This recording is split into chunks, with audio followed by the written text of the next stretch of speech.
삼성중공업은 선박 발주사를 유럽 선사라고만 밝혔지만 업계에 따르면 이번 수주는 러시아가 추진하는 대규모 LNG 개발 사업인 북극 LNG2 프로젝트에 투입될 세빙 액화 천연가스 운반선으로 관측되고 있습니다.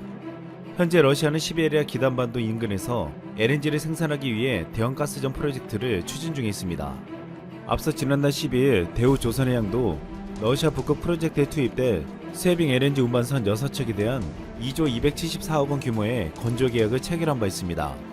이번 계약으로 러시아 북극 프로젝트에 투입될 세빙 LNG 운반선 전량을 한국 조선업계가 수주하게 되었다는 사실은 큰 놀라움을 주었습니다. 또한 이후에도 한국과 러시아의 LNG 관련 협력은 계속될 것으로 전망되고 있습니다. 특히 한국은 러시아에서 생산할 LNG의 주요 소비국이 될 것이기 때문에 추후 건조계약 등 양국의 협력은 계속될 것으로 보이고 있습니다. 그런데 러시아 LNG 프로젝트가 벌어지고 있는 북극에서 최근 놀라운 일이 벌어지고 있습니다. 지구온난화로 인해 빙하가 녹자 그동안 얼어붙어 못 다니던 북극해가 열리고 있는 것입니다. 만약 북극 항로가 열리면 유럽에서 아시아로 갈 때 북극해를 통과해서 가게 되어 기존 수에즈 운하 항로보다 30%가량 거리를 단축할 수 있습니다. 또한 북극에는 전 세계의 미개발 원유가 20%, 천연가스가 45%가 매장되어 있습니다.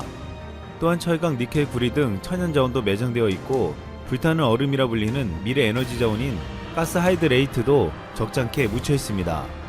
이 때문에 북극 항로는 지금 러시아뿐만 아니라 미국과 중국, 일본 등 많은 나라들이 눈독을 들이고 있습니다. 이 중에 러시아는 북극권을 전통적으로 자신들의 영역이라 생각하며 2015년 북극권에 있는 노바야 제물레 군도와 사하공화국 북부 TX 지역에 첨단 미사일 방공 시스템 S-400포대를 배치했습니다. 지난해 베링 해협에는 K-300B 베스티언 지대함 순항 미사일을 배치했습니다. 이 미사일은 북극권과 가까운 미국 알래스카주 미군 기지를 공격할 수 있는 무기입니다. 또한 북극을 담당하는 해군 북방함대 합동전략사령부를 두고 있습니다. 러시아가 이 지역에서 군사력을 강화하는 것은 다른 나라들도 북극 지역에 관심을 가지기 시작했기 때문입니다. 중국은 2018년 북극권 정책을 담은 백서를 발표한 뒤 아이슬란드와 노르웨이 일대에 세빙선과 민간 연구기지를 늘려왔습니다. 미국은 중국과 러시아가 손을 잡고 독자적으로 북극권을 잠식하는 것을 우려하고 최근 전략무기들을 북극에 보내고 영국, 캐나다, 프랑스, 덴마크 등 유럽 국가들과 북극권에서 열연풀려를 벌였습니다. 또한 일본도 북극 항로를 통해서 수출을 할 수 있기에 탐을 내고 있습니다. 이런 가운데 자원이 없고 수출로 먹고 사는 한국 또한 이 북극권과 북극 항로를 절대 포기할 수 없다고 말하고 있습니다. 그런데 놀랍게도 북극에서 주도권을 잡고 있는 러시아는 한국과 손을 잡고 개발을 하고 있습니다. 러시아에게 한국의 기술력이 필요하기 때문입니다. 올해 한러 주기호 30주년을 맞아 한국과 러시아는 북극 항로, 에너지, 인프라, 물류 등 북극 지역 산업 전반에 걸쳐 양국 간 연구와 실질적인 협력 사업을 하기로 손을 잡았습니다. 무엇보다 러시아는 한국의 세계적인 수준의 LNG 수송선과 세빙선 기술에 자국의 원자력 세빙선 기술을 융합해 높은 성과를 내려고 하고 있습니다. 실제로 지난 2006년부터 조선산업 육성 정책을 펼쳐온 러시아는 기술력이 부족해 우리나라의 도움을 요청해왔습니다. 이에 대우조선해양은 지난 2009년 러시아의 국영 통합조선공사와 합작해 지베지다 조선서 현대화 계획을 세웠습니다. 러시아는 시베리아와 북극의 석유 가스전을 개발했는데 여기서 생산되는 천연가스, 원유, 광물을 아시아로 운송하려면 세빙선이 필요했습니다. 우리는 지난 2014년에는 러시아 야말 프로젝트를 위한 세빙선 LNG선 15척을 모두 수주하여 세계에서 처음으로 LNG 운반 세빙선을 선보이기도 했습니다.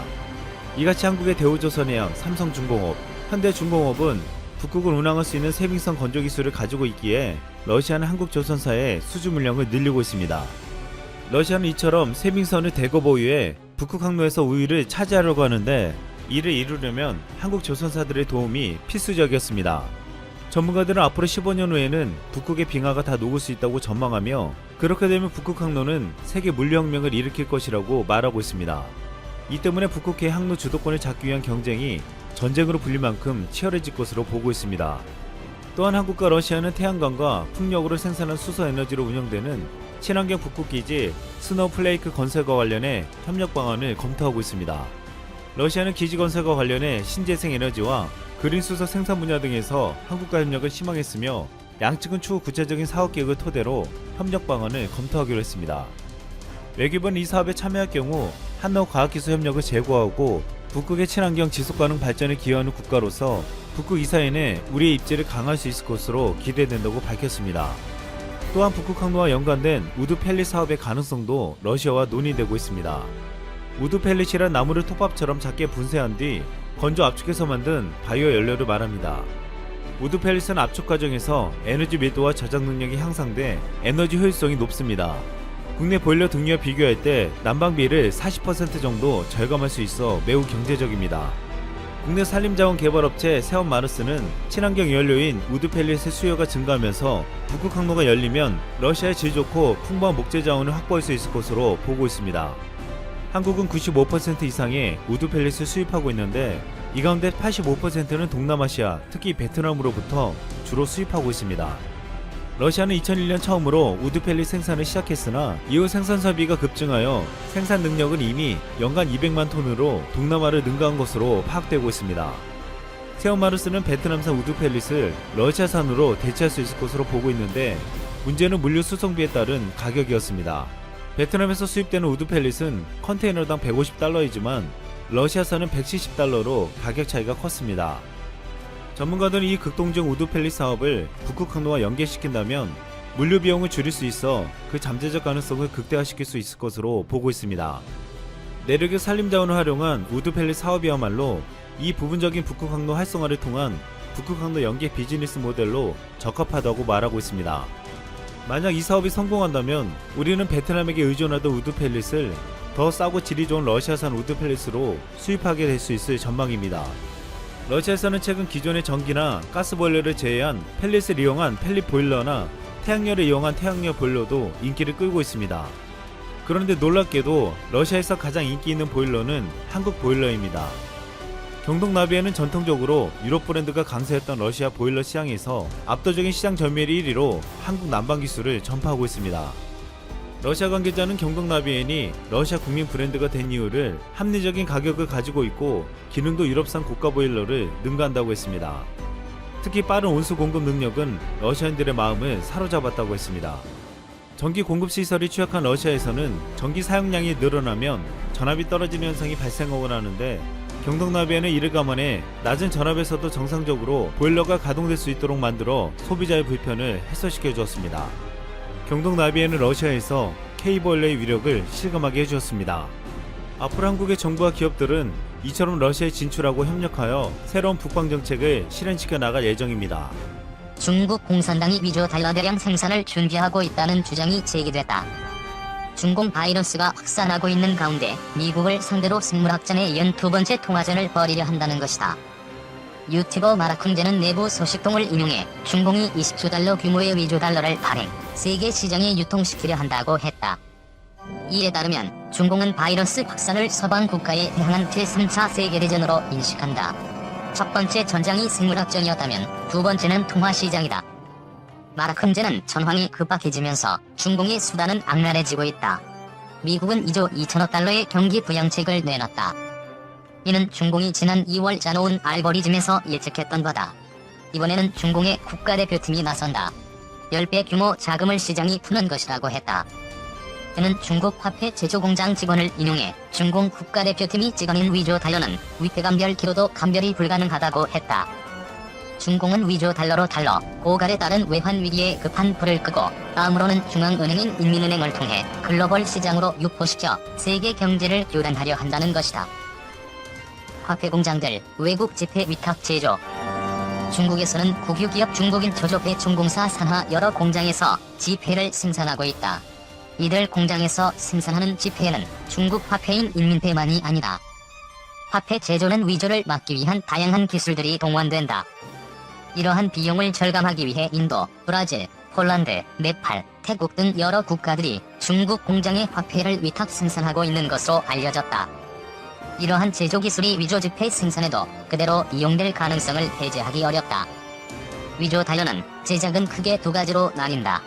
하나는 선박을 이용해 공해상에서 발행하는 것으로 민간 범죄 조직이 즐겨 쓰는 수법이다.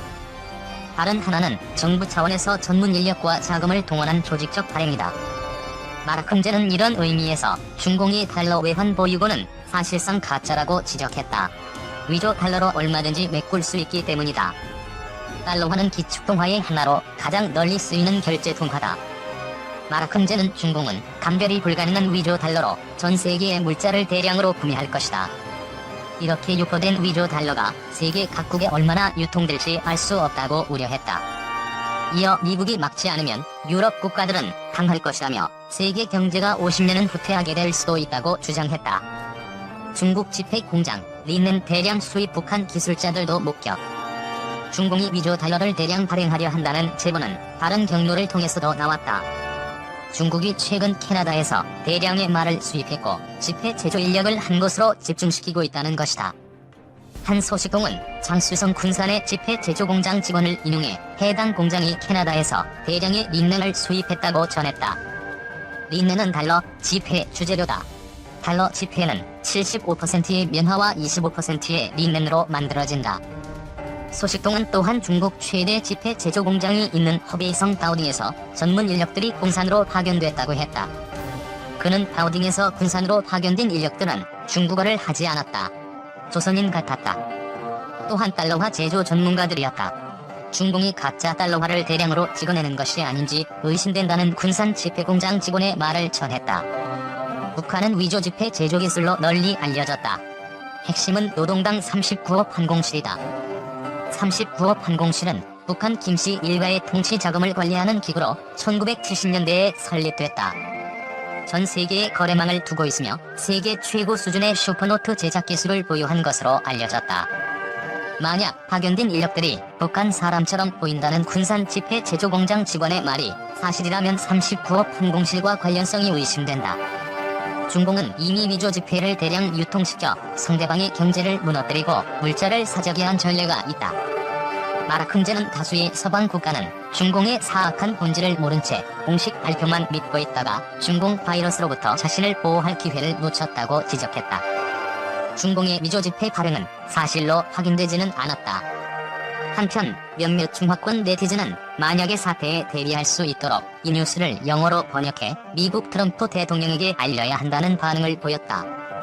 중국 스파빌럼 때문에 전 세계가 피해를 입었습니다. 한국도 예외는 아닙니다. 금융시장 불안과 경제 불황의 끝이 어디일지? 전 세계가 코로나19와 싸우고 있다.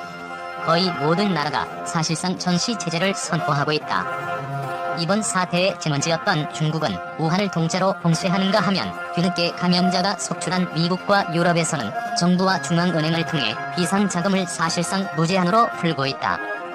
1997년 아시아 외환 위기와 2008년 글로벌 금융위기 극복 과정에서 보지 못했던 신속하고 과감한 위기 대응 조치들이다. 그러나 코로나19의 확산세는 멈추지 않고 있다. 유럽과 미국에서는 오히려 들불처럼 번져나가고 있다.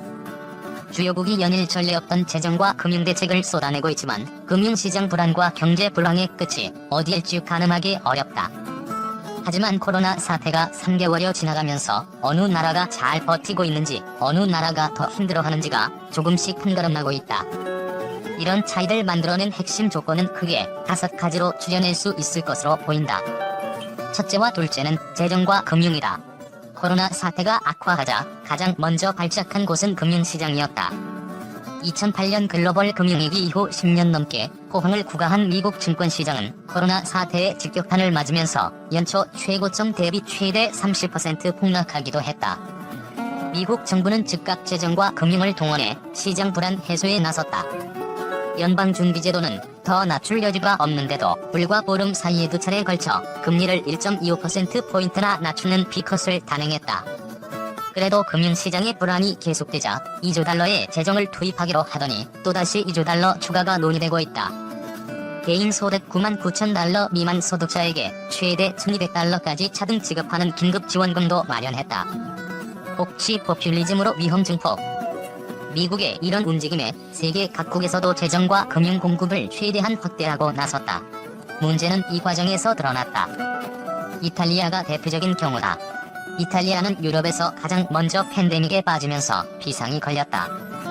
과감하게 재정을 투입해야 하지만 코로나 사태 이전에도 이미 재정 상태가 한계를 드러내고 있었다. 미국, 일본, 영국 같은 나라들 역시 재정 상태가 좋은 것은 아니다. 하지만 막대한 국부를 쌓아놓은 이들 나라는 급한 대로 국채를 찍어 얼마든지 재정을 확장할 수 있다. 파이낸셜 타임스는 이탈리아는 그러고 싶어도 그럴 수 없다는 게 문제라고 지적했다. 이탈리아는 방만한 재정 운용으로 이미 국가 부채가 국내 총생산 규모를 크게 앞지르고 있기 때문이다. FT는 이탈리아를 지원하려면 결국 유럽연합이 적극적으로 이탈리아를 도와주는 수밖에 없다고 지적했다. 주세페 콘테 이탈리아 총리는 유럽연합에 5천억 유로를 요청했지만 결과는 미지수다. 이탈리아는 위기 상황에서 재정과 금융 건전성이 얼마나 중요한지 생생하게 보여주고 있다. 기축통화국 미국과 준기축통화국 일본은 돈을 바로 찍으면 된다. 위기가 찾아오면 안전자산인 달러화와 엔화에는 오히려 수요가 몰리는 게 현실이다. 인플레이션 같은 후유증이 없는 것